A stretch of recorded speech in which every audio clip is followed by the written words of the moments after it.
नमस्कार। Public manifesto के एक और नए और खास एपिसोड में आपका बहुत बहुत स्वागत है। बीएसटीवी देख रहे हैं आप और आपके साथ मैं हूं प्रतीक अवस्थी। तो लगातार बीएसटीवी ने जो ठाना है यानी पब्लिक मैनिफेस्टो आम जनता का घोषणा पत्र कैसा होना चाहिए, इसको लेकर के लगातार सूबे की तमाम विधानसभा क्षेत्र में बीएसटीवी की टीम पहुंच रही है। और आज इसी क्रम में हम आ पहुंचे हैं जबलपुर की कैंट विधानसभा सीट पर, जो बेहद मजबूत सीट कम से कम बीजेपी के लिहाज से है। पुराना इतिहास अगर हम देखें तो कई दशकों से कैंट विधानसभा बीजेपी के कब्जे में है और वर्तमान में यहाँ से अशोक रोहाणी जो है वो विधायक हैं। इनके पहले उनके पिता स्वर्गीय ईश्वरदास रोहाणी लगातार इस सीट से जीत दर्ज करते आए हैं।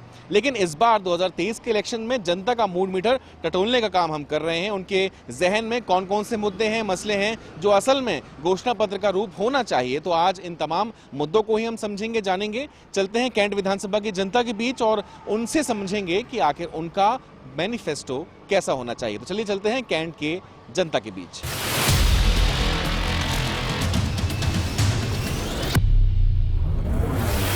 बेशक कैंट विधानसभा क्षेत्र में हम मौजूद हैं और आम जनता का घोषणा पत्र मैनिफेस्टो कैसा होना चाहिए तो ये आम जनता से ही समझना बेहद जरूरी होगा। गोरा बाजार इलाके में इस वक्त हम मौजूद हैं, जहां एक किराने की शॉप है। भाई साहब लोग यहां पर हैं जिससे लगातार ये रन भी करते हैं और भी लोग यहां पर निवास कर रहे हैं। उनसे हम समझते हैं कि आखिर 2023 के विधानसभा चुनाव में उनके जहन में क्या कुछ मसले हैं, क्या वो चाहते हैं, क्या बेहतर और हो सकता है और कौन से मुद्दे हैं जो कहीं ना कहीं घोषणा पत्र का हिस्सा बेशक यहाँ पर होना चाहिए। मतलब कैंट को आप बखूबी अच्छे से जानते हैं, तो कितना स्वरूप बदल पाया, कितनी तासीर बदल पाई इस विधानसभा की? तो बहुत बढ़िया है विधानसभा ना, बहुत बढ़िया है। बीजेपी की सरकार जब से चल रही है तो बहुत अच्छा है। रोड बन रही है और सड़कें बन गई हैं, पानी की यहाँ पे सारी सुविधाएं हैं, किसी प्रकार की कोई दिक्कत नहीं है जब से बीजेपी सरकार है। कितना बदल पाया कैंट और क्या चाहते हैं इस बार इलेक्शन में, क्या कुछ बेहतर हो? उनके ज़माने में पहले मतलब कांग्रेस सरकार थी, फिर हम ही लोग ने खूब मदद की तो पहले ही वक्त उनको जिता दिया था। और क्या बेहतर हो सकता है? फ्लाईओवर बनना चाहिए, अच्छा बड़ा स्कूल की आवश्यकता यहाँ पे लग रही है, क्या और बेहतर होना चाहिए? और बेहतर तो सभी अच्छे चल ही रहा है और जैसे समय बीतता जाएगा तो बेहतर होता जाएगा। आपके भी नाती पोते हैं, स्कूल जाते होंगे, तो अच्छे स्कूल आसपास उपलब्ध हैं, सब बढ़िया है? सब कुछ उपलब्ध है हम लोग स्कूल वगैरह जी, और सब चल रहा बढ़िया है सब। अच्छा, एक बात रहती है, चुनाव जब आते हैं तब नेताजी आते हैं, लेकिन आपके विधायक जी कैसे थे? वो बीच में आते थे मुलाकात कर? हम लोग आते रहते हैं और मिलते रहते हैं और अभी भी आज भी उनका प्रोग्राम है, वो आते ही रहते हैं। अच्छा, मतलब एक पारिवारिक माहौल है आपका? अच्छा, वो पारिवारिक चुनाव अगर नजदीक आ गया उससे कोई फर्क नहीं पड़ता है अशोक भैया से हम लोग को। वो हमेशा 12 महीना जैसा काम करते, चाहे चुनाव रहे चाहे ना रहे, वो हमेशा वैसे ही काम करते। आपके नजरिए में कितनी तस्वीर बदल पाई इस विधानसभा की, क्या बेहतर होना चाहिए? बेहतर तो मोदी टाइम अच्छा ही चल रहा है और मोदी ने गरीबों को राशन पानी भी दे रहे हैं और अच्छा ही काम चल रहा है उनका। विधानसभा में कैसा स्वरूप है? विधायक जी का कामकाज संतुष्ट जाएगा? संतोषजनक? विधानसभा चुनाव से शिवलाल चौहान से हम संतुष्ट है और हमारा वोट भी उनको ही मिलेगा। बीजेपी का बेहद मजबूत वोट बैंक इस विधानसभा से आता है और शुरुआती रुझानों में ही हमने समझा जनता का मूड मीटर बीजेपी के साथ है और वो बेहद संतुष्ट नजर आ रहे हैं। बहरहाल इस वक्त हम गोरा बाजार इलाके में, इस विधानसभा के अन्य क्षेत्रों में भी चलते हैं, वहां की जनता से भी समझते हैं कि आखिर उनके जहन में क्या कुछ मुद्दे हैं, खुश हैं, नाखुश हैं और कौन से एजेंडे हैं जो इस बार घोषणा पत्र का हिस्सा होना चाहिए।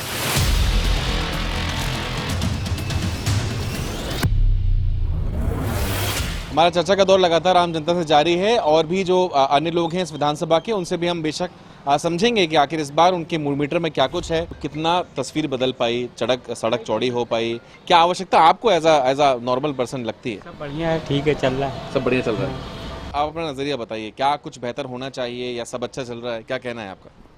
देखिए, परिवर्तन प्रकृति का नियम है। जैसे कि अभी आने वाले आपने बताया विधानसभा चुनाव हो रहे 2023 में, निश्चित रूप में अगर कोई नया व्यक्ति आता है क्षेत्र में तो उसकी मंशा ये होती है कि क्षेत्र के अंदर हम कितना अच्छा विकास कर पाए, जिससे हम आने वाले भविष्य में भी लगातार यहाँ के प्रत्याशी बन सके और जीत पाए। उसको लेकर बहुत सारे बदलाव होना ज़रूरी है। अभी जो वर्तमान में जो जिस पार्टी के इधर विधायक है भाजपा के, उनके द्वारा कुछ ऐसे विशेष कार्य नहीं किए जा रहे हैं जो आम जनमानस को फ़ायदा पहुँचाए, है ना। अगर अपन लाइट या सड़क वगैरह को भी ले ले तो ये खास विकास में नहीं आती। अगर आज यही गोरा बाजार से लेकर अगर आप भगवा द्वार की रोड जाते, पूरी जर्जर पड़ी हुई है, रोज़ हादसे होते हैं। नज़दीकी हमारी बाजू में क्षेत्र में चैतन्य सिटी कॉलोनी है, तिलेहरी है, पिंक सिटी है, वहाँ पर हर साल जल प्रावन की स्थिति पैदा हो जाती है। 30 साल से हमारे भाजपा के विधायक है, उसके बाद भी अगर जल प्लावन की स्थिति निर्मित हो रही है तो अगर वो हर चीज़ की जिम्मेदारी लेते हैं कि हमने किया तो उसकी जिम्मेदारी भी उन्हीं को लेना चाहिए। साथ में एक बहुत बड़ा मुद्दा है हमारे क्षेत्र में, खासकर बिलहरी क्षेत्र में, तिलेरी क्षेत्र में, उधर पर बाजू में नर्मदा जी है, उसके बाद भी पानी की समस्या आज तक है और वो नर्मदा जी का जल आज तक घर घर तक नहीं पहुंच पाया है। तो ये सब मुद्दे रहेंगे इस बार के चुनाव में। लीजिए, आपकी नज़र में कैसा विधानसभा है, क्षेत्र है आपका, सब कुछ बेहतर है या कुछ आवश्यकता महसूस आप करते हैं? कुछ कुछ तो ज़रूरतें हैं रोडों की, जैसे ज़रूरतें हैं जी। और रोजगार के लिए। अच्छा, विधायक जी कौन है, परिचित हैं उनसे आप? हाँ, आते जाते हैं, मुलाकात कभी आते होती हैं। आते जाते हैं जी। तो एज अ जनप्रतिनिधि और जो मुद्दे हैं यहाँ के, आपने बताया सड़क की ज़रूरत है यहाँ पर महसूस होती है, रोजगार की ज़रूरत आपको महसूस होती है? रोजगार के लिए। रोजगार। आप बताइए, कैंट का हाल कैसा है, क्या अच्छा होना चाहिए या सब कुछ अच्छा चल रहा है?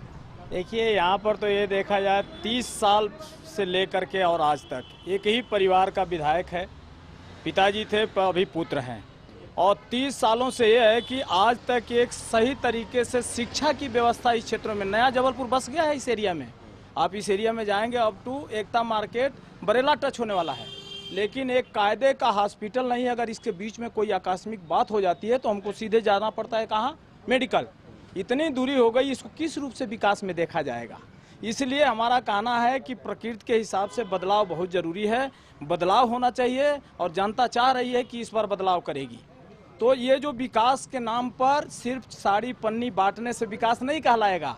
साड़ी पन्नी बांटने लायक बनाओ, लोगों को पढ़ाओ, शिक्षा दो, ये बहुत ज़रूरी है। तो शिक्षा का स्थान सही तरीके से नहीं बना है, मेडिकल की सही व्यवस्था नहीं हुई है, रोड नाली की व्यवस्था तो बनती रहेगी, ठीक है, रोड बनेगी भी टूट जाएगी, लेकिन जो शिक्षा वाली बात मैं कर रहा हूँ ना, ये बहुत इंपॉर्टेंट है। और साथ में मेडिकल, और एकदम नर्मदा जी के तट पर बसा हुआ ये जगह है, लेकिन अभी भी गौन नदी का, डेयरियों का गोबर का सना हुआ पानी जनता यहाँ के पी रही है, आपको जाकर के पता कर सकते हैं। और घर घर पानी आज 30 वर्षों से किसी के घरों में अभी नहीं पहुंचा, आधा कॉलोनी अपना मोटर लगाकर पानी चलाती है। तो इसको किस रूप से विकास देखेंगे आप? ठीक है, मेरा ये बात। तो नर्मदा जल चूँकि लगी ही क्षेत्र में लगी है, माँ नर्मदा कल कल बहती भी हैं। दूसरा एक मसला सड़क का था, शिक्षा का और स्वास्थ्य का, जो इस क्षेत्र के लोगों ने हमें बताया है कि ज़रूरत यहाँ पर महसूस होती है, कुछ ने तारीफ भी करी है। तो इन तमाम मसलों को एकत्रित हमने किया है और पब्लिक मैनिफेस्टो में इन तमाम मसलों को लेकर के अब जो जिम्मेदार व्यक्ति हैं उनसे हम समझेंगे और उनके समक्ष इन तमाम मसलों को रखेंगे और समझेंगे और जानेंगे कि आखिर इन तमाम मुद्दों को लेकर उनके घोषणा पत्र में क्या ये जगह बना पाएंगे और क्या उनका कहना है इस विधानसभा क्षेत्र के लिए।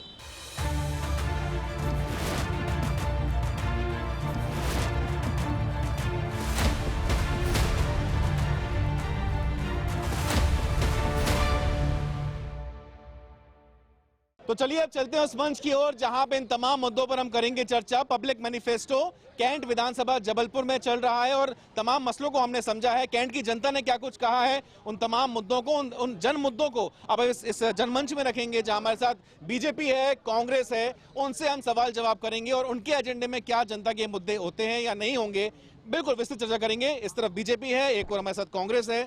कैंट चूंकि एक बेहद मजबूत सीट है, 3 दशक हो चुके हैं, बीजेपी के पास लगातार एक बड़ा वोट बैंक कैंट से आता है। शुरुआत भी हम बीजेपी से ही करेंगे। हमारे साथ नगर निगम अध्यक्ष रिंकू विज जी मौजूद हैं। रिंकू जी, हम कैंट विधानसभा में हैं और पब्लिक मैनिफेस्टो तैयार हो रहा है। वैसे हम देख रहे हैं 3 दशकों से सीट आपके पास है, क्या 2023 में भी तस्वीर दोहराएगी या क्या किस तरीके से बीजेपी खुद को देख रही है? तस्वीर दोहराएगी और फिर जनता एक बार अपने विनम्र सेवक कैंट विधानसभा के यशस्वी विधायक माननीय अशोक रोहाणी जी को सेवा का अवसर देगी। जी, वजह क्या रहेगी?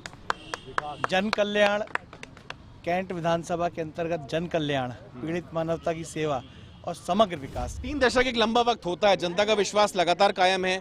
इसके पहले ईश्वरदास रोहाणी जी थे, अब उनके बेटे अशोक रोहाणी जी हैं। क्या कहेंगे इस बार जनाधार की वजह क्या रहेगी अगर रहती है तो? निरंतर सेवा, आम पब्लिक के बीच में 365 दिन में 300 दिन माननीय अशोक ईश्वरदास जी रोहाणी बने रहते हैं। जन सेवा जो भी आए उसमें कोई भेदभाव नहीं, कोई मनमुटाव नहीं कि इन्होंने चुनाव में साथ दिया या नहीं दिया, उनका मतलब सभी के प्रति एक सा व्यवहार रहता। ठीक है, एक साथ कांग्रेस से हम जवाब लेते हैं। आप बेशक कैंट से ही आते हैं, पार्षद भी हैं, क्या कहेंगे इस बार कैंट में बदलाव हो पाएगा? अगर हो पाएगा तो किन कारणों से हो पाएगा? मैं तो सबसे पहले इनसे पूछना चाहता हूं कि इस बार भी जो कह रहे हैं कि इस बार माननीय अशोक रोहाणी जी का रिपीट होगा, तो मैं इनसे ही पूछा था कि अशोक रोहाणी जी ने ऐसा कौन सा रोजगार का काम किया है जो रिपीट का कारण बनेगा? ऐसा कौन सा विकास का काम किया है? सिर्फ एक ही परिवार का और एक ही दल के आदमी का किया है, कोई आम जन का कोई भी ऐसा कोई काम नहीं किया जिससे कि अशोक रोहाणी जी रिपीट आए। ठीक है, एक रोजगार की बात ये कह रहे हैं, बतौर यूथ कैंट की तस्वीर को किस तरीके से देखा, क्या नजरिया है आपका और क्या होगा भविष्य? पिछले 30 वर्षों से यहाँ पर भाजपा के विधायक है, मध्य प्रदेश में 20 वर्षों से भाजपा का शासन है और केंद्र में 10 वर्षों से नरेंद्र मोदी का शासन है। मुझे आप एक भी ऐसी उपलब्धि बताइए जो कैंट विधानसभा को अन्य विधानसभाओं से भिन्न बनाता है। एक भी ऐसी उपलब्धि बताइए जो अन्य विधानसभाओं के लिए एक उदाहरण के तौर पर सेट हुआ हो। एक विधायक, एक परिवार जो 35 वर्षों से शासन कर रहा है, उसको तो इस विधानसभा की तस्वीर बदल देनी चाहिए। इस विधानसभा में एक भी नई मल्टीनेशनल कंपनी है। आज यहाँ के युवाओं को बाहर जाकर पढ़ाई करनी पड़ रही है, नौकरी करनी पड़ रही है। सिर्फ कॉपी किताब बांटने से विकास और रोजगार नहीं मिलेगा। विकास के लिए यहाँ पर आप बच्चों को कॉपी किताब तो बांटते हैं, लेकिन वो पढ़ाई कहाँ जाकर करें? कैंट विधानसभा में एक भी सरकारी ऐसा स्कूल नहीं है जहाँ शिक्षा अच्छी हो, जहाँ शिक्षक अच्छे हो। हम कॉपी किताब तो बांट देते हैं, लेकिन उसका इस्तेमाल कहाँ हो रहा है? माननीय विधायक जी से मैं ये पूछना चाहूँगा कि हाँ, जवाब बताइए, जवाब क्या है जी? मुख्यमंत्री सम्मानित श्री शिवराज सिंह जी चौहान ने कैंट विधानसभा ही नहीं, मध्य प्रदेश में जो शासकीय स्कूल हैं उसको सीएम राइज स्कूल बनाने का फैसला किया है और लगातार उस शिक्षा के क्षेत्र में कार्य चल रहा है। विपक्षी जो बोल रहे हैं कांग्रेस के लोग कि 10 वर्षों से नरेंद्र मोदी जी की सरकार है, 20 वर्षों से शिवराज सिंह जी की चौहान की सरकार है, 30 वर्षों से लगातार रोहाणी परिवार, दादा ईश्वरदास रोहाणी 4 बार के विधायक थे और माननीय अशोक रोहाणी जी 2 बार के विधायक। तो ये जनता की कसौटी पे खड़े हैं। नरेंद्र मोदी जी 10 वर्षों से इसलिए हैं कि जनता की कसौटी में खड़े उतरे हैं। शिवराज सिंह जी चौहान इसलिए हैं क्योंकि उन्होंने लगातार मध्य प्रदेश में विकास के नए आयाम कायम किए हैं और अशोक ईश्वरदास जी इसलिए हैं क्योंकि दादा की खींची हुई लकीर को वो निरंतर आगे बढ़ा रहे हैं। एक परिवारवाद आ रहा हूँ, परिवारवाद का आरोप लगा रहे हैं। आपको दिक्कत क्या है? परिवारवाद से दिक्कत क्या है? परिवारवाद से ये दिक्कत है, कैंट विधानसभा में 2 समस्या है। कैंट विधानसभा में रानी दुर्गावती विश्वविद्यालय आज कैंट विधानसभा में है। सिर्फ कैंट विधानसभा में जो विकास हुआ है सिर्फ रोहाणी परिवार का विकास हुआ। ठीक है, एक मिनट, आपसे मेरा सवाल है, यूथ आपने भी कहीं ना कहीं युवाओं के लिए एक बड़ी राजनीति लड़ी है। मध्य प्रदेश में मैं मानता हूँ कि एकमात्र ऐसी विधानसभा है जहाँ पे रोजगार के इतने अवसर थे।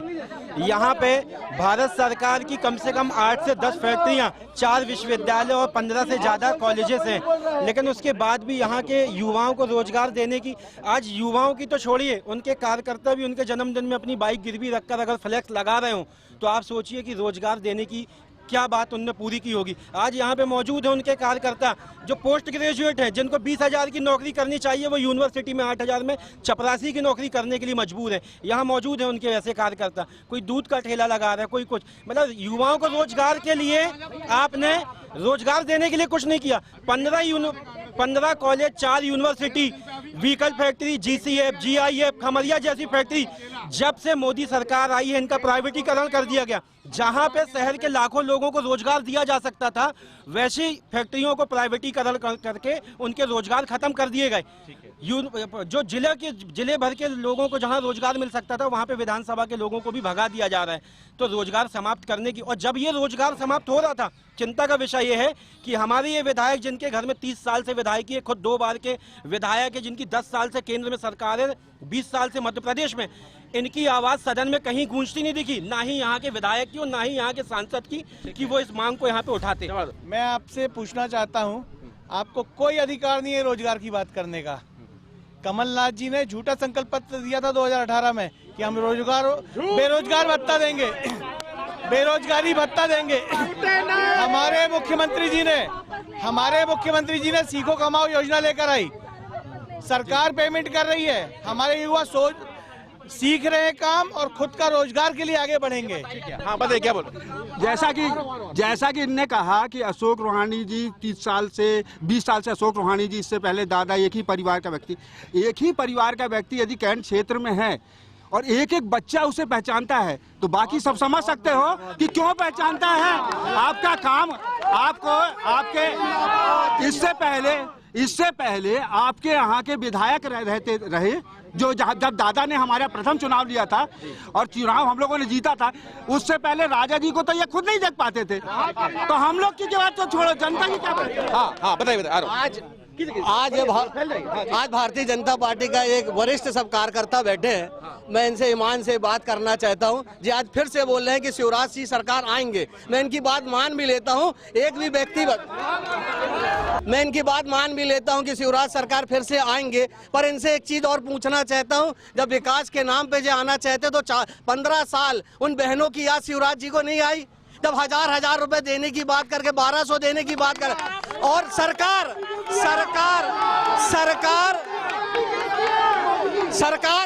इतने कर्ज में चल रही है। सरकार इतने कर्ज में चलने के बावजूद भी आज नरेंद्र मोदी को 5 दिन का सत्र बुलाना पड़ा कि विधानसभा और लोकसभा एक साथ करेंगे। नरेंद्र मोदी जी देश के प्रधानमंत्री को भी जहाट हो गया है कि जो 5 राज्यों में सरकार आ रही है, भारतीय जनता पार्टी की एक जगह भी नहीं आ रही है। इसी कारण को 5 दिन का सत्र बुलाकर विधानसभा लोकसभा कराने की बात आई। इन्हीं से पूछना चाहता हूं कि अगर विधायक जी के बेटे की 2 राइस मिल खुल सकती हैं और साल का 2 करोड़ कमा सकते हैं, तो 30 सालों में यहाँ यही हाथ उठा के बता दे कि 20,000 का रोजगार किसको दिए? पार्षदों को छोड़ के कैंट विधानसभा में 60% सेंट्रल गवर्नमेंट का एरिया है, 40% जो है सिविल एरिया है। उस एरिया के अंदर विधायक जी को 2 करोड़ रुपया प्रति साल मिलता है। उसमें हमारे क्षेत्र का विकास जो है, आज बात कर रहे हैं कि हमने विकास कराया है, तो कौन सा विकास जो है कैंट विधानसभा के अंदर ये प्रमाणित करके दिखाएं कि हमने कौन सा विकास कराया है, कौन सी सड़कें। छोड़ बताइए। एक मिनट, चुनाव आ गया तो इनको रोड, सड़क, नाली और सब दिखने लगा। इस 4 साल से जनता को गड्ढे में डालते रखते हैं। महोदय जी, जय श्री राम। महोदय जी कह रहे हैं कि कैंट विधानसभा में कैंट विधानसभा में रोहाणी जी को सब जानते हैं। साड़ी, कंबल, पन्नी बांटने से कोई किसी को नहीं जानता है। कैंट में विकास करना है तो कैंट में युवाओं को रोजगार दो, कैंट में युवाओं को रोजगार देना। एक सवाल इनसे खुद ही पूछ लीजिए, विधायक जी साड़ी, कम्बल, पन्नी, बस्ता बांटते हैं कि नहीं बांटते हैं? बांटते हैं ना विधायक जी, बांटते हैं ना भाई? साड़ी, कम्बल, पन्नी, बस्ता बांटते हैं कि नहीं? गरीबों की सेवा करते हैं ना? 30 साल से गरीबी खत्म नहीं हुई, समझिए। 30 साल से गरीबी खत्म नहीं, अभी तक पन्नी, कम्बल, बस्ता बांट रहे हैं, तो क्या विकास हुआ? बताइए, बोलिए। हमारे अशोक भैया तो गरीबों को कंबल और पन्नी बांटते हैं, लेकिन इनसे पूछिए कि पश्चिम विधानसभा में कचरे की गाड़ी में पैसा क्यों बांटते हैं? ये व्यक्तिगत आक्षेप से बचिए। 3 विधानसभा शहर में और हैं, वो भी विधायक सब कुछ बांट रहे हैं, साड़ी, कपड़े, किताब सब बांट रहे हैं। उन लोगों ने आज तक कितने लोगों को रोजगार दिया ये बताएं। कैंट विधानसभा छोड़ दें और इनसे पूछे, अगर पढ़ लिख के सिर्फ रैली निकालना है और घेराव करना है तो कहां से आप रोजगार करोगे? ये पूछो। रोजगार करना चाहिए, रोजगार करने का मन होना चाहिए। पढ़ लिख के रोजगार नहीं करना है, नेतागिरी करना है, तो कहां से रोजगार करोगे?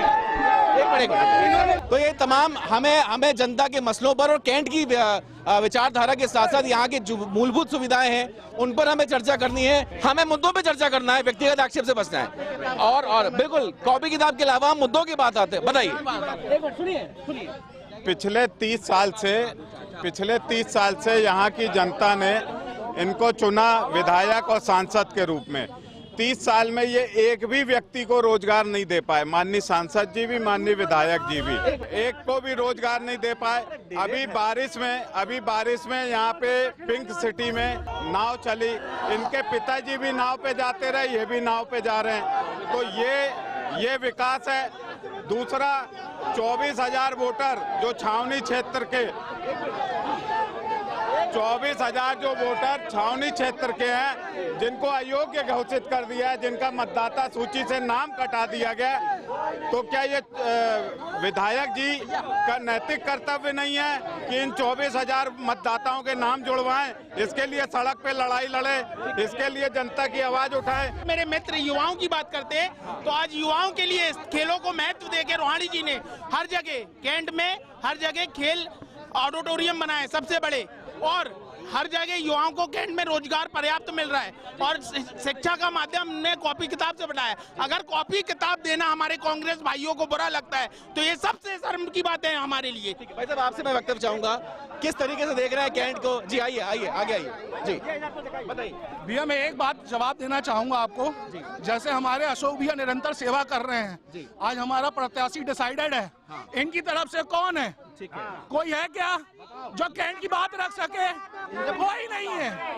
अशोक भैया हमारे विकास कार्य की योजनाएं हो, चाहे सरकारी योजनाएं हो, चाहे युवा कल्याण की बात हो, आए दिन हमारे वार्ड में मंडल में शिविर लगाए जाते हैं, सारे काम होते हैं युवाओं के, युवाओं को क्षण मिलता है युवाओं को, इससे अच्छी बात क्या हो सकती है? पहले तो हम ये जय श्री राम करते हैं, हम जय सिया राम करेंगे। हम सीता माता जी का नाम पहले लेके आएंगे। जैसे कि हमें पता है कि कैंट विधानसभा क्षेत्र में मैं 4 से 5 ऑर्डिनेंस फैक्ट्रियां आती है। आज मैं इनसे ये पूछना चाहता हूँ कि माननीय विधायक जी ने, जो हमारे क्षेत्र के विधायक जी 15 साल से आज तक जो ऑर्डिनेंस फैक्ट्रियों का जो इनके क्षेत्र में आती है, इनका प्राइवेटाइजेशन हो गया, इसके खिलाफ हमारे विधायक जी ने क्या किया? कांग्रेस के लिए सुखद पहलू ये है कि कैंट विधानसभा में ये लोग बात करने से डरते हैं, इसलिए बीच बीच में डिस्टर्ब करते हैं। ये मुद्दों की बात पे नहीं आएंगे। आज आप चले जाइए तिलेरी, चैतन्य सिटी, जल प्लावन की स्थिति देखो, बात नहीं करने देंगे। जल प्लावन की स्थिति है, अगर वाकई विकास होता तो आज वहाँ पर खुद रोहाणी जी नाव पे नहीं जाते, वो बिल्कुल जर्जर पड़ी हुई है, लेकिन रोहाणी जी का ध्यान उस तरफ ही नहीं है, फिर भी शांत बैठे हुए हैं। विधानसभा के 2 हिस्से हैं, एक कैंट छावनी और एक कैंट नगर निगम। सुनना, कैंट विधानसभा के 2 हिस्से, एक कैंट छावनी, एक नगर निगम। कैंट छावनी में हमारे पार्षद चिंटू चौकसे जी, अमरचंद बवरिया जी, लखन ठाकुर जी, मनमोहन अग्रवाल जी। सुनना, उसके बाद उन्होंने कैंट का विकास किया। 24,000 मतदाताओं के नाम काटे गए। कहाँ है वो नाम? हाँ बताइए। डाला जिस प्रकार ये युवाओं ने कहा, जो अपने कांग्रेस के विधायक जो प्रत्याशी के इतने बड़ा बखान कर रहे हैं, उनके पुराने घोटाले का क्यों नहीं बता रहे? चौपाटी में दुकानदारों को दूर किया गया, चौपाटी से बाहर कर दिया गया। फूल वाले लोगों को, जो गरीब स्तर के व्यापारी हैं, उनको चौपाटी का स्तर ही नहीं दिया गया, टोटल गमन कर दिया गया। फूल वालों चौपाटी में ऑथराइज थे, फूल वालों की दुकानें, उनको बाहर करके चौपाटी बनाई। ये क्या किया कि तुमको दुकानें मिलेंगी, आज भी बाहर है, वो पूरी दुकानें बेची गई। यही कैंटोनमेंट के उपाध्यक्ष लोगों से पूछा जाए, 20-20, 25-25 लाख में दुकानें बेची गई जो 1-1 लाख की है। भाई साहब देखिए कैंट के मसलों की अगर हम बात करें तो क्या वो 5 प्रमुख मुद्दे रहेंगे जिसके दम पे बीजेपी आएगी? एक मिनट थोड़ा फैल जाइए जी, बताइए। केवल और केवल समग्र विकास। अभी मेरे छोटे भाई बात कर रहे थे तिलहरी के जाने का रास्ता 15 फुट का होता रहा, आज वहाँ 4 लेन रोड बनाई कैंट के विधायक माननीय अशोक रोहाणी जी ने, सेंट्रल लाइटिंग लगाई है पूरी रोड में। आप जाके देखिए किस तरीके से तिलहरी का विकास हो रहा है।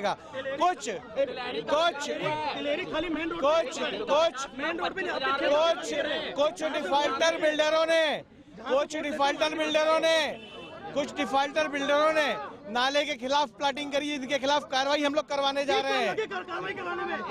अभी कॉलोनी बन रही है, वो अभी जो भी अवैध कॉलोनी बन रही है उन सब पे हम लोग कार्रवाई कराने वाले हैं। चलिए, तो तमाम मसले हैं और कैंट के मुद्दों में तमाम समस्याएं जो हैं शामिल हैं और बेशक इन तमाम मसलों को लेकर के चाहे बीजेपी हो, कांग्रेस हो, तमाम अपने अपने दावे और वादे कर रही है। लेकिन बेशक 2023 की कसौटी में जनता किसका चुनाव करेगी, क्या वाकई तस्वीर दोहराएगी या बदलाव की बयार कैंट से देखने को मिलेगी, तो भविष्य तय करेगा। लेकिन फिलहाल पब्लिक मैनिफेस्टो में इतना ही। आप देखते रहिए BSTV मध्य प्रदेश छत्तीसगढ़।